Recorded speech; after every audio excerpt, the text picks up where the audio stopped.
এক পিস মোরগ তাকে কেটে যদি ৩-৪ জন ভাগ করে নেয়, ভাবুন তো বিষয়টা কতটা মর্মান্তিক হয়। ছোটো লোকই ব্যাপার, তাই নাকি? সাধারণত বাংলাদেশি পাসপোর্ট যেগুলো রয় সেগুলো খুবই হালকা হয়, লাইট ওয়েট। কিন্তু স্ক্রিনে আপনারা যে পাসপোর্টটা দেখছেন এটা একটা ভারী পাসপোর্ট। মানে ধরুন ওই ৩-৪ জন মিলে একটা পাসপোর্ট তুলতে হবে, এরকম ভারী। আর এই ভারী হয়ে ওঠার পেছনে একটা মর্মান্তিক, একটা হৃদয় বেদারক ঘটনা রয়েছে। সেই ঘটনাটা আপনাদের সঙ্গে শেয়ার করবো আজকে। প্রেক্ষাপটটা বলি, আজ সকালে একটু সময় কাটছিল না, একটু এন্টারটেন হওয়ার জন্য ফেসবুক স্ক্রল করছিলাম, তো হঠাৎ করে সামনে এই পোস্টটা এলো। চাইলে এড়িয়ে যেতে পারতাম, কিন্তু দেখলাম বেশ মজার একটা পোস্ট, তো আপনাদের সঙ্গে শেয়ার করার ইচ্ছে হলো, তাই এই ভিডিওটা ক্রিয়েট করলাম। চলুন তাহলে দেখা যাক। পোস্টটি 13ই ডিসেম্বর করেছেন একজন বাংলাদেশি বন্ধু, যার নাম মোহাম্মদ আবু সালে। তিনি ভারতে এসেছিলেন আর কি পাসপোর্ট ভারী করার জন্য, এবং তিনি লিখছেন যে আমিও ভারত গিয়েছিলাম পাসপোর্ট ভারী করার জন্য, বিলাসিতার জন্য নয়। একটা অকপট স্বীকারোক্তি আর কি। ভারতে এসে উনি পাসপোর্ট ভারী করেছেন, দেখা যাক কতটা ভারী হয়েছে। মজার বিষয় হচ্ছে পকেটে ডলার এবং টাকা নিয়ে গেছিলাম প্রয়োজনের তুলনায় একটু বেশি।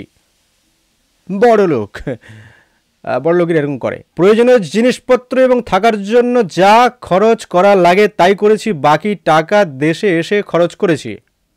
দেশপ্রেমীও বটে। আচ্ছা, তারপর বলছেন হোটেলে খেতে গেছিলাম, বমি করে বার হয়ে আসছি। বমির সঙ্গে বেরিয়ে গেছিলেন না? হ্যাঁ, হোটেলে বমি করে দিয়েছেন ভাই। ও আচ্ছা, কারণটা হচ্ছে কি শুয়োরের গোশত দেখে ঘেন্নার কারণে। প্রথমত উনি ভারতের কোন এলাকায় এসেছিলেন সেটা কিন্তু স্পষ্ট করেননি, শুধু ভারতই বলেছেন। সন্দেহ হচ্ছে এসেছিলেন নাকি মিথ্যা রটাচ্ছেন। যাই হোক, দেখা যাক। দেখুন, ভারতে বড় বড় সব, ভারত তো ওইটুকু জায়গার নয়। কলকাতা, দিল্লি, মুম্বাই, ব্যাঙ্গালোর, চেন্নাই, কত বড় বড় শহর রয়েছে। ওরকম কোনো শহরে গিয়েছিলেন নাকি কোনো প্রত্যন্ত গ্রামাঞ্চলে গিয়েছিলেন সেটা এখানে স্পষ্ট করেননি। দেখুন, ভারত হচ্ছে একটা বড় দেশ, বিভিন্ন মতের মানুষ, বিভিন্ন ভাষার মানুষ, বিভিন্ন সংস্কৃতির মানুষ, বিভিন্ন ধর্মের মানুষ এখানে থাকে। তো কোন এলাকায় গেছিলেন এবং কোন এলাকা, বিভিন্ন এলাকায় তো মানুষের বিভিন্ন খাদ্যাভ্যাস রয়েছে, সেখানে হয়তো শুয়োরের মাংসই প্রাধান্য পায়। তবে উনি যদি, বাংলাদেশের সাধারণত বেশিরভাগই কলকাতায় আসে, তো কলকাতায় কিন্তু শুয়োরের মাংস, রাস্তাঘাটে গরুর মাংস খোলেআম বিক্রি হয়, কিন্তু শুয়োরের মাংস তো সচরাচর দেখা যায় না। হাজারে একটা মিলতে পারে। তো উনি হয়তো বেছে বেছে ওইরকম কোনো হোটেলেই গেছিলেন, কিংবা জানি না কোথায় গেছিলেন, সেটা কিন্তু উনি স্পষ্ট করেননি। স্পষ্ট করলে আমরা খতিয়ে দেখতাম কেন ওনার সঙ্গে এরকম হলো, ওনার পাসপোর্ট ভারী হয়ে গেল। আচ্ছা, তারপর কি বলছেন, এক সকালে তাদের বাজারে গেলাম, দেখলাম একটা মোরগ কেটে ৩-৪ জন ভাগ করে নিচ্ছে। সত্যি বড় মর্মান্তিক ঘটনা, ছোট লোক। আচ্ছা ভাই, একটা মোরগ কেটে ৩-৪ জন ভাগ করে নিচ্ছে, এটা ছোট লোকই কীভাবে হলো? ওই ৩-৪ জন একটা মোরগ, প্রথমত মোরগের সাইজের উপর ভ্যারি করে, তারপর হচ্ছে যার যতটা প্রয়োজন সে ততটাই নেবে। ধরুন আপনার খিদে অতটা, আপনি যদি অতটা খেয়ে নেন তাহলে কি হবে? তাহলে আপনাকে তো ওই ভারতের কোনো হাসপাতাল রিজার্ভ করে থাকতে হবে, বেড বুকিং করতে হবে, তাই নয় কি? অতটুকু প্রয়োজন, আপনি খাবেন অতটা, তারপরে লিভারের সমস্যায় ভুগবেন, বদহজম হবে, হাসপাতালে পড়ে থাকবেন, নিজের দেশের পরিকাঠামো নেই, ভারতে এসে জমা করবেন নিজেকে। এটা ঠিক নয়। তাই যতটা প্রয়োজন ততটা খান। তারপরে কি বলছেন উনি, একটা মাছ কেটে পিচ পিচ করে। এত মাছ তো বড় যদি হয়, ধরুন একটা 2 কেজি 2.5 কেজি সাইজের মাছ, তাকে তো কেটে পিচ পিচ করতে হবে। আর এই পিচ পিচ, ভাবতে অবাক লাগে যে এরা কি সেই বাংলাদেশের মানুষ যে দেশটা শুধুমাত্র বাংলা ভাষার জন্য একটা স্বাধীন রাষ্ট্র গঠন করেছিল? বলে কিনা পিচ পিচ, দুটো একটা পিচ করে একজন কিনে নেয় হাড় কিপটে। আবার আগেই বললাম যে যার যতটা প্রয়োজন ততটা নেবে। যেমন ধরুন আমি আজকে সকালে গেলাম, আজকে দুপুরে এবং রাতে আমার যতটুকু প্রয়োজন আমি ততটুকুই বাজার করব, কালকের জন্য কালকে বাজার করব। আজকে বাজার করলাম এবং 1 সপ্তাহ ধরে সেগুলো বাড়িতে ফেলে পচিয়ে পচিয়ে খেলাম, এটা আমরা ভারতীয়রা পারি না। তাই আমাদের যতটা প্রয়োজন, এবং হ্যাঁ, আমরা কিন্তু ওই গোগ্রাসে গিলি না আর কি। আমাদের শরীরে যতটা প্রয়োজন আমরা ততটাই খাই।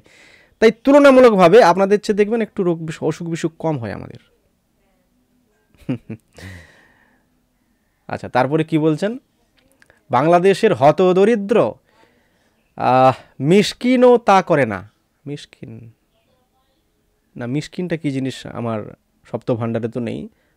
আপনারা যারা জানেন একটু জানাবেন মিসকিনটা কী জিনিস। তারপরে কি বলছেন, আসার সময় দেখলাম বাংলাদেশের এক হারামজাদা স্টেশন থেকে পেঁয়াজ কিনছে, দেশে আনবে।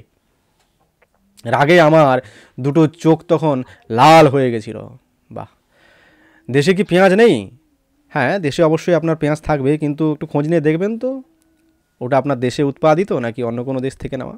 যাই হোক, ওটা আপনার চয়েস। তো এখানে 45 রুপি কেজি পেঁয়াজ কিনে বলছে লাভ হয়েছে। ফক্কিন্নি, এই ফক্কিন্নি শব্দটা কিন্তু অনেক জায়গায় আমি দেখেছি, এর অর্থ আমি আজ পর্যন্ত খুঁজে পাইনি। আপনারা যারা দেখছেন অবশ্যই কমেন্ট করে জানাবেন এর অর্থ কী। যদি বুঝতো 45 রুপি বাংলা টাকা 70 টাকার উপরে হয়, দেশে তখন 60 টাকা কেজি পেঁয়াজ হতে পারে। যাই হোক, তবে পেঁয়াজ যে কথা বলেন, উৎপাদন আপনাদের দেশে অতটা হয় না, কারণ ভারত থেকে রিসেন্টলি দেখলাম কুইন্টাল কয়েক মেট্রিক টন পেঁয়াজ এখান থেকে যাচ্ছে এবং যেতেই থাকে। তাহলে আপনি আপনার দেশে বাজার থেকে কিনুন বা ভারত থেকে কিনে নিয়ে যান, ভারতেরই প্রোডাক্ট, ভারতে উৎপাদিত হচ্ছে। আচ্ছা, তারপরে বলছেন কি আমি এই পোস্ট দেওয়ার মানে হচ্ছে, আচ্ছা এটা আমার এই পোস্ট দেওয়ার মানে হচ্ছে হবে যে জিনিস ভারতে আছে সেই জিনিস বাংলাদেশেও আছে। তা আমি বলবো যে জিনিস ভারতের নেই সেটাও বাংলাদেশে আছে। আপনার মতো এক পিস অবশ্যই ভারতে নেই। তাহলে আমি কেন দেশের অর্থনীতি নষ্ট করে বাহির থেকে কিনবো? হ্যাঁ, এটা অবশ্য একটা সঠিক কথা বলেছেন, আপনার দেশের হিতে আপনি কথা বলেছেন, আমি এই কথায় আপনাকে সমর্থন করলাম। এই মানসিকতা আমাদেরকে পরিবর্তন করতে হবে বটেই। সর্দি হয়েছে তাই বলে ভারতে যেতে হবে, বিয়ের বাজার করতে কেন কলকাতা মাদ্রাজ যেতে হবে? এগুলো দেশপ্রেমের অভাব বলেই আমার কাছে মনে হয়। একদম একদম আমারও তাই মনে হয়। তো আপনারাও দেশপ্রেমী হয়ে উঠুন, এতে কিন্তু কোনো আপত্তি নেই, এটি ভালো লাগা থাকবে। রঙে রঙে ভারতে গিয়ে কেনাকাটা করার মধ্যে রাজকীয়তা নেই, বরং দেশের সম্মান বিসর্জন দেওয়ার সামিল। আলু, পেঁয়াজ আর চকলেট, কাপড় কেনার জন্য যদি ভারতে যেতে চান তাহলে বুঝে নেবেন আপনি বাংলাদেশের আবর্জনা।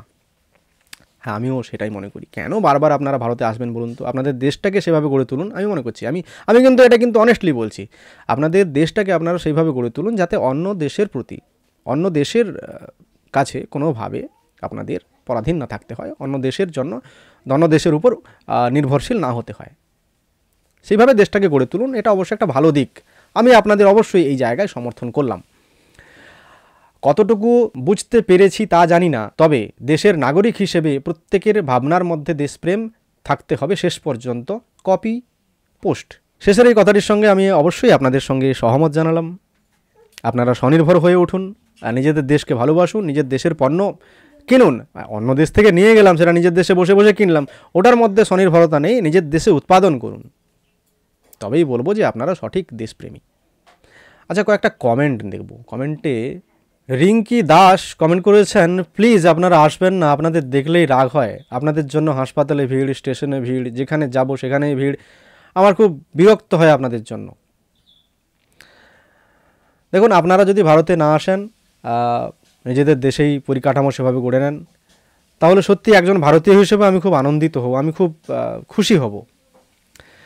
কারণ আমাদেরও খুব সমস্যা হয় এগুলোর জন্য। আপনারা আসবেন, এখানে তো ভিড় হয়, আপনারা সঠিক চিকিৎসা পান না, সঠিক পরিষেবা পান না, আপনারাও বিরক্ত হন, আপনাদের বমি হয়ে যাচ্ছে, পাসপোর্ট ভারী হয়ে যাচ্ছে, আপনারা বাংলাদেশে গিয়ে এরকম দুঃখের স্ট্যাটাস দিচ্ছেন, এগুলো আমাদেরও ঠিকঠাক লাগে না।